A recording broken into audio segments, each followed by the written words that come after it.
नमस्कार मंडळी, मी रुही स्वागत करते आजच्या डेली ब्लॉगमध्ये. उन्हामुळे कामही लांबली आणि सुचनाही काही. चला तर मग दिवसभरात काय घडलं ते बघाव्या. हे भुस्याचं पोतं टाकले खाली.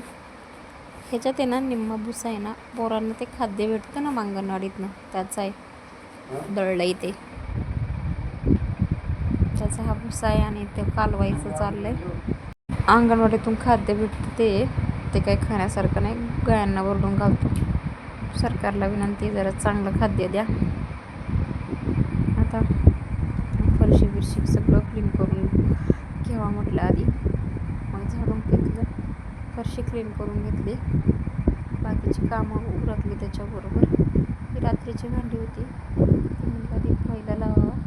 हे दूध ठेवलं एवढं घरी. आजही आहे खरवस करण्याचा बेत. खरवस म्हटल्यानंतर लई लॉंग प्लास्टिक प्रोसेस असते. थोडंसं दूध आपलं चहा पाण्यासाठी ठेवलं, बाकीचे दुधात टाकली इलायची, सुंठ, जायफळची, ते सगळं काही टाकून घेतलं. त्याच्यात चिकही टाकला, चिक टाकला, ते ठेवलं करून. मग त्याच्यानंतर ना मोठं टास्किंगचं काम होतं म्हणजे मग हे आता बॅगा आता भरल्यात माझ्या बाबाने. आता कुठं जायचं आहे काय माहिती त्यांना. त्याच्या बॅगा आहेत. त्याला विचारलं होतं बाबा चेन का निघाली, म्हणजे बघ कशी निघते का नाही. कपडे नाही गळते म्हणजे चेन चांगली हे दाखवण्यासाठी बॅगा भरल्यात मला. खरवसात टाकण्यासाठी किस घेतला, गूळ किसून घ्यायचा, पुरी काढली होती. आणि बघा हा तो केवढा मोठा आनंद, गुळाचा कडा घेतला आहे बाई माझी फार आनंदाने खातीये.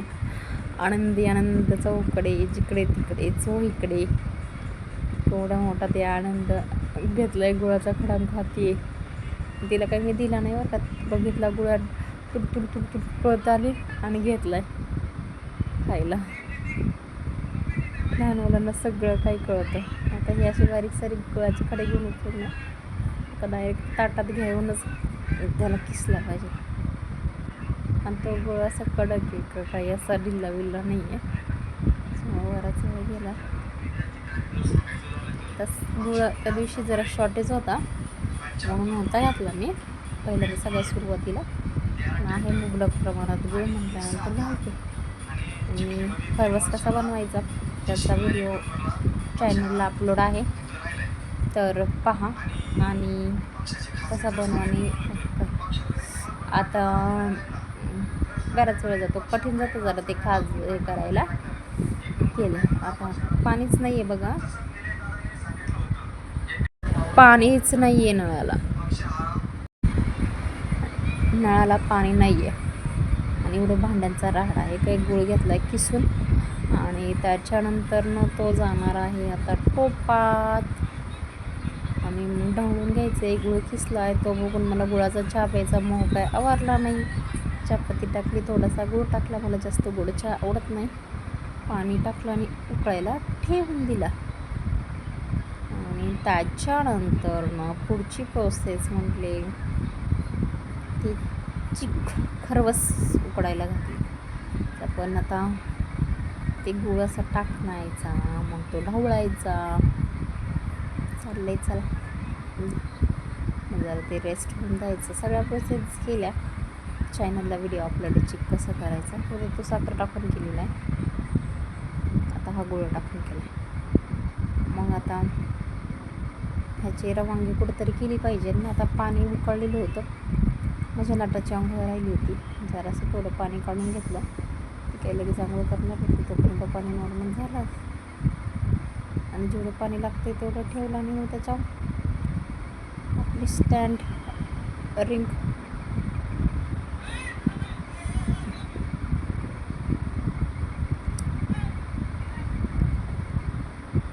आपली टाकून घेतली आणि खरवस उकळायला ठेवायचं. जरा टाकून घेतला, ठेवला.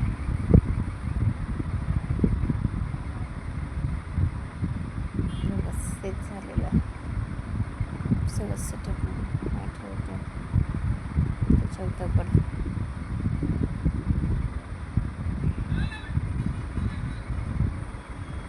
घरात आल्यानंतर माझं नाटक बघते तो कुठं देवबापापाशी. आता तिला काय करायचं बघा का. बाई देवबापापाशी जाते आणि टाळ्या वाजवत बसते आणि अगरबत्ती लावायला दिवा लावायला माझं घेतले बरं का तिनं.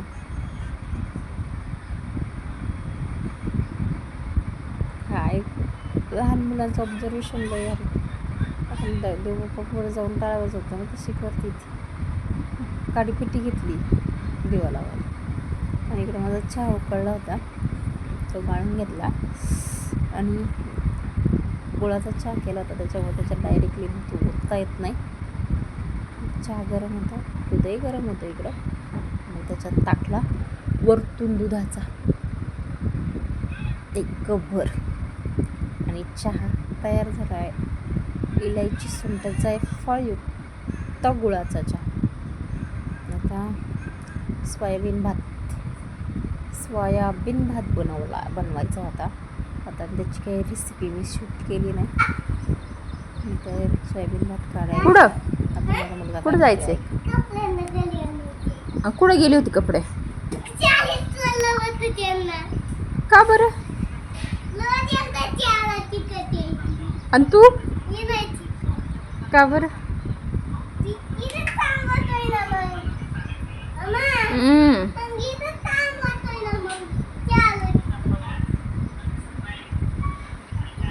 आणि काय होतं कपड्यांना? काय काय येतं तुझ्या?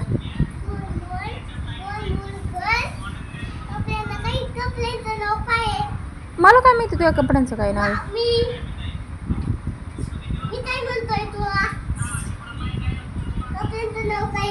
हां सोयाबीन भात मस्त छान उकळी आलेली. त्याच्यात सोडणार तांदळाने सोयाबीन टाकला खाल्ला पिल्ला. त्याच्यानंतर भांडे असते पण घरात एकही थेंब पाणी नाही. एवढा सगळा पिण्याच्या पाण्याचा भांड्याचा राडा घेऊन गेले होते बाहेर आणि सगळी आधी मोठाली भांडी घेतली घासून, छोटाली मी घासली आणि पाणीच गेलं. पाणी नाही गेलं म्हणजे लाईटच गेली. काय आता लाईटीला त्याला कारण असतं लागते. त्याच्यानंतर मग परत आली लाईट. मग कळशीने बादलीने घरातली सगळी भांडी घेतली बघून पाणी पिण्याची. मग बारी आली आता माझी कपड्यांची. कपडे लावून खूप उशीर झाला होता आणि ऊनही लागत होतं. पाण्यात ऊन लागत नाही. डोक्याला तिरकं झाड होतं म्हणून सावली वाटत होती. आता भारी आली की भांडी घासून आणली होती ना आधी ती फळीला लावायची. मग घासली आणि लावलेली. काय ती भांडी म्हणून ते सगळं वेळ होते आणि म्हणून घरी राहणाऱ्या माणसाला काहीही काम नसतं.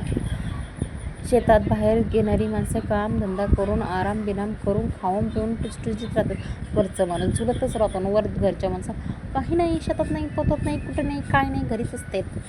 घरी असतात. मग एक दिवस एक घरचं जीवन जगून बघा. मग घरी असतंय हे घरी असतंय म्हणायला घरी असतंय. हात काय मोकळा दिसाना, डोंगण काय बसाना शेताळा. एनिवे सगळ्यांची घरची दिसत असते. आणि संध्याकाळची वेळ झाली म्हटलं स्वयंपाक घ्यावा करून. तरी बघा पसारा मंडळी. पसारा घालण्यात एक्सपर्ट असलेली मंडळी माझी. घालतात पसारा. चाललाय खेळ. माझा स्वयंपाक झाला. साबणं काढल्यात सगळी खेळण्यासाठी. साबणं सगळी आता खेळणी विकली त्यांची. आता त्यांना साबणं भांडी एवढंच राहिले आता खेळायला.